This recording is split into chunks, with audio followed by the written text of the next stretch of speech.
IndusInd bank पर हर्ष से एक बार उसका प्रीव्यू समझ लेते हैं कि स्ट्रीट की एक्सपेक्टेशन क्या है, फिर दोनों के टेक चेक लेंगे। एक बार हर्ष बताएं।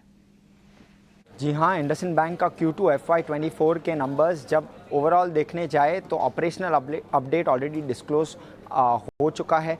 तो प्रोविजनल नंबर्स में देखा है कि 21% ग्रोथ आया है एडवांसेस साइड पे और 14% ग्रोथ आया है डिपॉजिट साइड पे।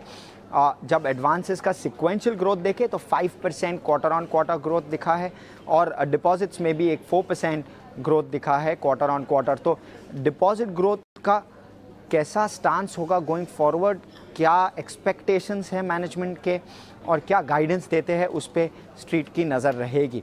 दूसरा देखते हैं कि P&L में कैसे एक्सपेक्टेशंस शेप अप हो रहे हैं।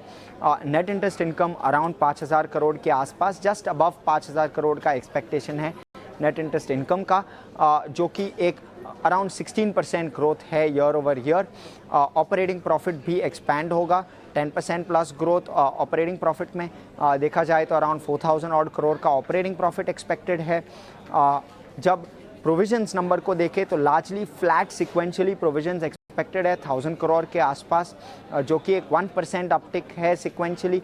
तो लार्जली फ्लैट प्रोविजनिंग का नंबर जो है वो, और प्रॉफिट आफ्टर टैक्स में एक 20% प्लस का जंप आएगा year over year, around 2,250 crore odd पे प्रॉफिट आफ्टर टैक्स एक्सपेक्टेड है।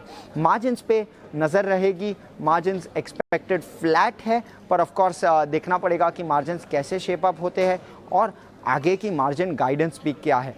क्रेडिट कॉस्ट भी सॉफ्ट रहेंगे, पर आगे जाके क्या एक्सपेक्टेशंस है क्रेडिट कॉस्ट से, उस पे स्ट्रीट की नज़र रहेगी। तो ये सारी चीज़ों पे स्ट्रीट की नज़र और इंडसइंड बैंक के Q2 रिजल्ट्स एक्सपेक्टेड।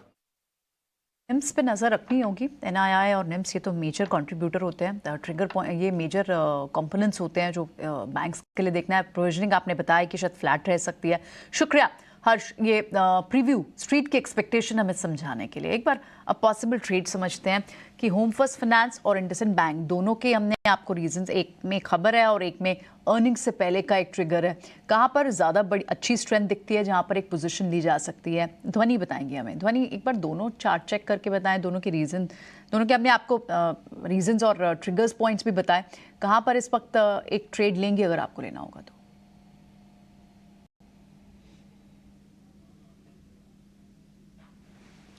ध्वनि, प्लीज अनम्यूट योरसेल्फ। जी बिल्कुल। गुड आफ्टरनून एंड प्रियंका, यहाँ पे अगर हम होम फर्स्ट की चार्ट देखते हैं तो होम फर्स्ट की चार्ट में यहाँ पे अगर दिख रहे हैं तो 2022 के जो हाई बनाए थे उसी हाई के पास अगर यहाँ पे हम ट्रेड कर रहे हैं, इसका यहाँ से ब्रेकआउट होना काफी इंपॉर्टेंट रहेगा। 1000 के ऊपर अगर ये स्टॉक चलता है तो यहाँ पे इसके अंदर फ्रेश बाइंग पोजीशन बनाई जा सकती है। ओवरऑल स्टॉक की ट्रेजेक्टरी अपवर्ड बनी हुई है, वॉल्यूम्स का भी यहाँ पे मोमेंटम देखने को मिल रहा है, बट कंफर्टेबल पोजीशन जो रिस्क रिवॉर्ड यहाँ पे फेवरेबल बनेगा वो 1000 के ऊपर ब्रेकआउट होने पे यहाँ पे बनता है। इंडसइंड बैंक का भी अगर हम चार्ट देखते हैं तो चार्ट स्ट्रक्चर यहाँ पे है वो एक रेंज में यहाँ पे फंसा हुआ है। इनफैक्ट पिछले एक महीने का अगर हम यहाँ पे ओवरऑल डेटा एनालाइज करते हैं तो 1460 का लेवल है इंडसइंड बैंक में जो हम ब्रेकआउट नहीं कर पा रहे हैं। तो इसी लेवल के ब्रेकआउट के ऊपर इसके अंदर फ्रेश बाइंग पोजीशन बनाई जा सकती है। करंट लेवल से वापस हम जो चैनल है उसके बॉटम साइड